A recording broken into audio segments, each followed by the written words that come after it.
আচার এমন একটি জিনিস যার নাম শুনলেই জিভে জল চলে আসে। খাবারের স্বাদ বাড়াতে আচারের কোনো জুড়ি নেই। বছরের প্রায় বিভিন্ন সময় নানা রকম খাবারের সাথে আচার খেয়ে থাকি আমরা, তাই তৈরি করে থাকি নানা রকমের আচার। আসসালামু আলাইকুম এভরিওয়ান, সবাইকে আবারও স্বাগতম জানাচ্ছি আমার চ্যানেলে নতুন আরও একটি রেসিপি দেখার জন্য। আজকে আপনাদের সাথে ধনিয়া পাতার আচারের রেসিপিটি শেয়ার করব, আর সাথে শেয়ার করব ধনিয়া পাতার আচার কিভাবে দীর্ঘদিন বা বছর জুড়ে সংরক্ষণ করতে পারবেন সেই টিপসও। তো আশা করছি আজকের রেসিপিটি এবং ভিডিওটি আপনাদের কাছে ভালো লাগবে। তাহলে চলুন চলে যাই মূল রেসিপিতে। আর আজকের ভিডিও যদি ভালো লাগে তাহলে আমার চ্যানেলটি সাবস্ক্রাইব করার অনুরোধ রইল।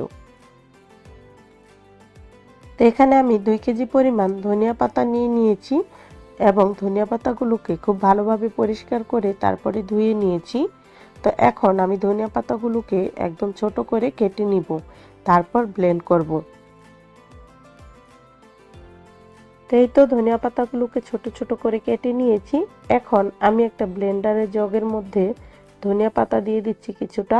তো এখানে যেহেতু অনেকগুলো ধনিয়া পাতা, আমি 3 থেকে 4 বারে ব্লেন্ড করে নিব, তা না হলে কিন্তু একটা সুন্দর পিউরি হবে না, আর ব্লেন্ড করতে অসুবিধা হবে। আপনারা চাইলে পাটায়ও বেটে নিতে পারবেন। তো এই পর্যায়ে বেশ কিছু রসুনের কোষ ছোট ছোট করে কেটে দিয়ে দিচ্ছি সাথে, এবং কাঁচামরিচ দিয়ে দিচ্ছি ঝালের জন্য, সুন্দর ফ্লেভার দিবে সেই জন্য। আর ব্লেন্ড করার জন্য কিছুটা পানি দিলাম, তাছাড়া কিন্তু ব্লেন্ড করা যাবে না, তবে পাটায় বেটে নিলে পানিটা লাগবে না, সেই ক্ষেত্রে আরও ভালো হবে। তো আমি পাটায় বাটতে একটু ঝামেলা হবে, সেই জন্য ব্লেন্ড করে নিচ্ছি। তো একটু পানি দিয়ে ব্লেন্ড করে নিচ্ছি। পানি যতটা সম্ভব কম দেওয়া যায় ততই ভালো, কারণ এটা চুলায় শুকাতে তাহলে আবার কম সময় লাগবে পানি কম থাকলে। এই তো এভাবে করে সবগুলো আমি ব্লেন্ড করে নিলাম। এই দেখুন, তো ধনিয়া পাতার পিউরি রেডি আমার। তারপরে এখন আমি চুলায় চলে যাব, আর আমি কিন্তু পানি খুব কম দিয়েছি, যতটা কম দেওয়া সম্ভব। তো এই পর্যায়ে আমি কিছুটা তেঁতুল একটু গুলিয়ে রাখবো আচারের জন্য, তো এই কাজটা আগে করে নিচ্ছি।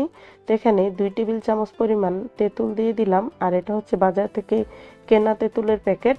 তো এটার বিচিটা ছাড়ানো আছে, তো সেই জন্য আর আমাকে কষ্ট করতে হবে না।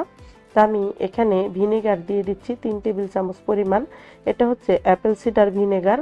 তো আপনারা নর্মাল যে সাদা সিরকাটা আছে, সাদা ভিনেগার, ওইটাও দিতে পারবেন, কিংবা এটা দিলেও হবে, একই কাজ করবে। তো আমার কাছে অ্যাপেল সিডার ভিনেগারটা আছে, সেটাই দিয়ে দিচ্ছি। এরপরে আমি তেঁতুলটাকে একটু নরম হওয়ার জন্য রেখে দিচ্ছি একটা সাইডে। এই পর্যায়ে চুলায় একটি প্যান বসিয়ে দিয়ে 2 টেবিল চামচ পরিমাণ সরিষার তেল দিয়ে দিলাম। এখন তেলটাকে প্যানের সব দিকে ছড়িয়ে দিব। এই পর্যায়ে তেল খুব একটা লাগবে না, শুধু আমি পিউরিটা ভেজে নিব ধনিয়া পাতার, সেই জন্য একটু তেল দিয়ে দিয়েছি। তো এই পর্যায়ে তেলটা গরম হলে আমি ধনিয়া পাতার পিউরিটা দিয়ে দিলাম। তারপরে অনবরত নাড়তে হবে, আর এর মাঝে আমি কিছু মশলা দিয়ে দিব। তো একটু নেড়ে চেড়ে তেলটার সাথে মিশিয়ে দিয়ে তারপরে আমি কিছু মশলা দিয়ে নিচ্ছি। তো দিয়ে দিচ্ছি 1 টেবিল চামচ পরিমাণ লবণ, 1/2 টেবিল চামচ পরিমাণ বিট লবণ। তো আপনারা চাইলে বিট লবণটা স্কিপও করতে পারেন, তবে আমার কাছে ভালো লাগে ফ্লেভার। 5 ফোড়নের গুঁড়া দিয়ে দিলাম 1 টেবিল চামচ। এরপরে চিনি দিয়ে দিচ্ছি 2 টেবিল চামচ পরিমাণ। তো আপনারা চিনিটা যদি না দিতে চান স্কিপ করতে পারেন। তো যেহেতু আচার, সেজন্য টক ঝাল মিষ্টি একটা ফ্লেভার থাকলে ভালো হয়, সেজন্য আমি তেঁতুল এবং চিনিটা ব্যবহার করছি। তো পানিটা যখন শুকিয়ে গিয়েছে, এই পর্যায়ে গুলিয়ে রাখা তেঁতুলটা দিয়ে দিলাম। আর আমি ভিনেগার দিয়ে তেঁতুলটা গুলিয়ে রেখেছি, যাতে আচারের মধ্যে ভিনেগারের কাজটা হয়ে যায়, এক্সট্রা পানি দিতে না হয়। এখানে হচ্ছে কিছু শুকনো মরিচ খালি তাওয়াতে টেলে নিয়ে বা খালি প্যানে টেলে নিয়ে তারপরে আমি এখন একটু ক্রাশ করে ভেঙে দিয়ে দিলাম, খুবই সুন্দর একটা ফ্লেভার দিবে। তাহলে আমি কিন্তু হলুদ বা মরিচের গুঁড়া ব্যবহার করিনি এই আচারে। তো এই পর্যায়ে একটু শুকনো শুকনো করে ভর্তা টাইপের যখন হলো, তখন আমি নামিয়ে নিলাম। এখন এটাকে ঠান্ডা হতে দিব, একটু ছড়িয়ে দিচ্ছি এটা খোলামেলা প্লেটের ভিতরে, তাহলে খুব দ্রুত ঠান্ডা হয়ে যাবে। তো এটাকে ঠান্ডা করে নিয়ে তারপরে আমি শেপ দিব।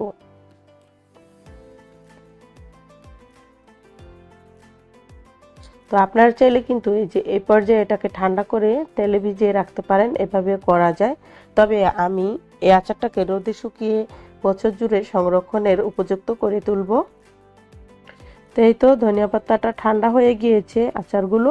এখন এই পর্যায়ে আমি ছোট ছোট করে বলের আকার তৈরি করে নিচ্ছি যেভাবে করে। তো পুরো মিশ্রণটা দিয়ে এভাবে করে যতগুলো বল হয় আমি তৈরি করে নিব। আর এগুলো আমি রোদে শুকাবো, তো রোদে শুকালে আরও কিছুটা ছোট হয়ে যাবে। এভাবে করে আমি তৈরি করে নিব প্রত্যেকটা। তো এই যে এভাবে করে তৈরি করে নিব।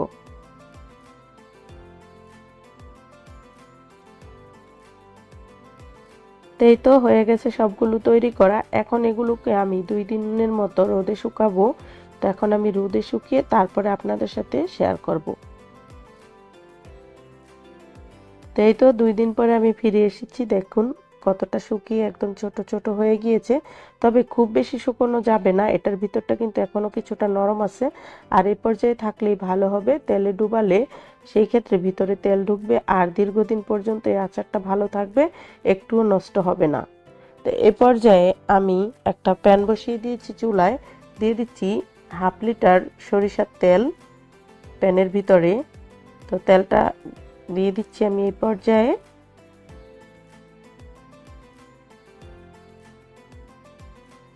তো তেলটা এখন একটু গরম করে নিয়ে এর মধ্যে দিয়ে দিব আস্ত কিছু শুকনো মরিচ, সুন্দর একটা ফ্লেভার দিবে। আর এগুলো ছাড়া তো আসলে আচারের আসল টেস্ট আসে না। তো দিয়ে দিচ্ছি পাঁচফোড়ন, আস্ত পাঁচফোড়ন 1 টেবিল চামচ পরিমাণ। তো একটু নেড়ে চেড়ে একটা ফোড়ন তুলে নিব। সাথে আমি আরও দিব কিছু আস্ত রসুনের কোষ। আস্ত রসুনের কোষটা আপনারা চাইলে স্কিপ করতে পারেন, তবে এই রসুনের কোষটা দিলে এই আচারটা যখন দীর্ঘদিন রাখবেন তখন নষ্ট হবে না। রসুনের কিন্তু অনেক কার্যকারিতা আছে, তো আচারকে খুব ভালো রাখে দীর্ঘদিন পর্যন্ত। আর রসুনের কোষ কিন্তু খেতে ভীষণ ভালো লাগে আচারের সাথে। তো এখন আমি রসুনের কোষগুলোকে একদম হালকা একটু ফ্রাই করে নিব। এর ভিতরে র স্মেলটা যখন চলে যাবে তখনই আমি নামিয়ে নিব। তো এই যে এ পর্যায়ে আমি নামিয়ে নিচ্ছি চুলা থেকে, তারপরে ঠান্ডা করে নিব তেলটা। তো তেলটা ঠান্ডা করে নেওয়ার পরে আমি পরিষ্কার একটা কাচের জার নিয়ে নিয়েছি, শুকনা এবং পরিষ্কার। এটার মধ্যে এখন আমি এই ধনিয়া পাতার আচারের যে বলগুলো সেগুলো দিয়ে দিচ্ছি কিছুটা।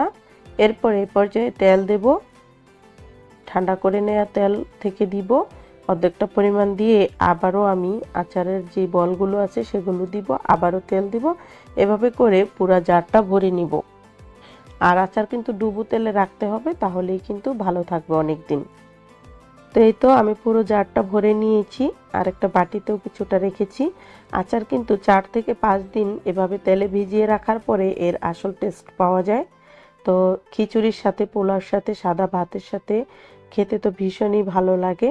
তো আশা করছি ভালো লেগেছে আজকের আচার সংরক্ষণ টিপস এবং আচারের রেসিপিটা। তো আপনাদের কাছে এক্সট্রা ধনিয়া পাতা অনেক বেশি হয়ে গেলে সেই ক্ষেত্রে এভাবে করে রাখতে পারেন। এই যে বাটিতেও আমি ঢেলে নিয়েছি কিছুটা।